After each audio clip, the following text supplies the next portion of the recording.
சமீப நாட்களா நாம் தமிழர் கட்சிக்கு ஆதரவா செயல்பட்டவர்களே நாம் தமிழர் கட்சிக்கு எதிராகவும் சாட்டை துரைமுருகன் மீதும் பயங்கரமான அவதூறுகளை சமூக வலைதளங்கள்ல பரப்பிக்கிட்டு வராங்க.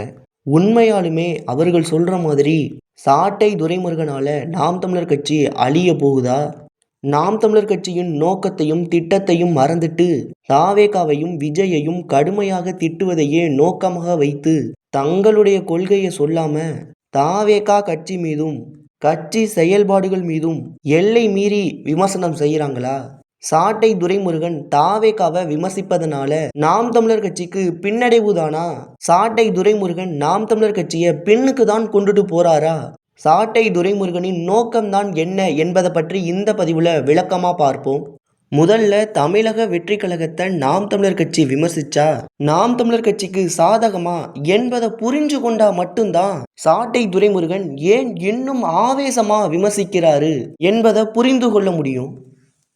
தமிழக வெற்றி கழகத்திற்கு வாக்கு செலுத்தக்கூடியவர்கள் விஜயின் ரசிகர்கள் வாக்குகளாகவும் சுயநலத்துக்காக ஓடி போனவர்களுடைய வாக்குகளாக இருந்தாலும் சாட்டை துரைமுருகன் தாவேகாவை பற்றி விமர்சிப்பதில் எந்த அர்த்தமும் இருக்காது. அது நாம் தமிழர் கட்சியின் வளர்ச்சிக்கு தான் எதிரானதாக இருக்கும் என்றே சொல்லிடலாம். ஆனா தமிழக வெற்றி கழகத்திற்கு பொதுமக்களின் வாக்குகள் இருக்கிறது.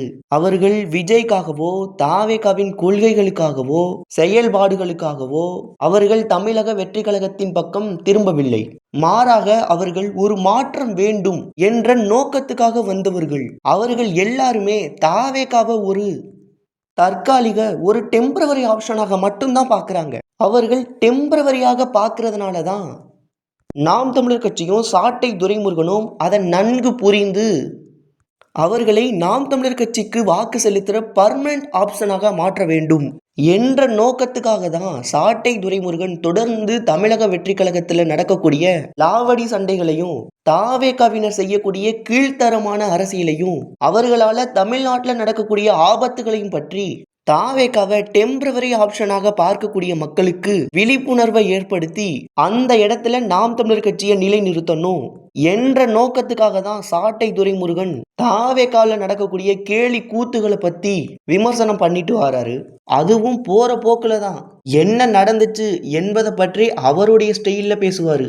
அவர் இன்னும் ஆராய்ந்து சிறப்பா பேசி செயல்பட்டார்னா தாவேகா மீது இருந்த மிச்ச மீதி மதிப்பும் தொங்கிடும். அவர் சாதாரணமா என்ன நடந்தது என்பதை சொல்லும் போதே உங்களுக்கு இவ்வளவு பதட்டமும் வன்மமும் இருந்துச்சுன்னா அவருடைய நோக்கத்தை எவ்வளவுதான் எடுத்து சொன்னாலும் உங்களால ஒருபோதும் புரிந்து கொள்ளவே முடியாது. நீங்க அவதூறுகளை பரப்பி கொண்டே இருக்க வேண்டியதான்.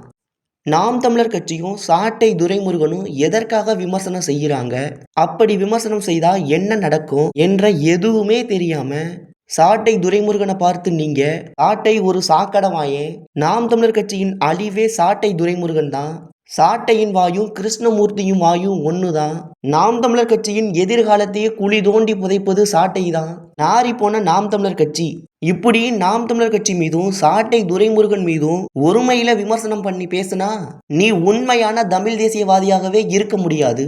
அப்படின்னா நீ தாவேகா தற்குறியாதான் கண்டிப்பா இருப்ப. இவங்க ஏன் சாட்டை துரைமுருகன் மீது இவ்வளவு அவதூறுகளை பரப்புறாங்கன்னா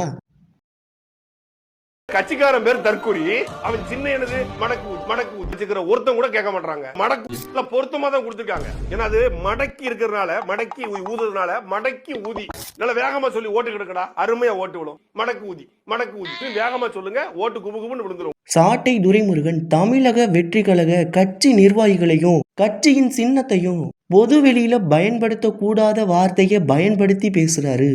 இந்த பேச்சால தான் நாம் தமிழர் கட்சியே சாட்டை துரைமுருகன் அழித்திடுவாரு என்று சொல்றாங்க. சாட்டை துரைமுருகன் வெளிப்படையாக உண்மையை தான் சொன்னாரு.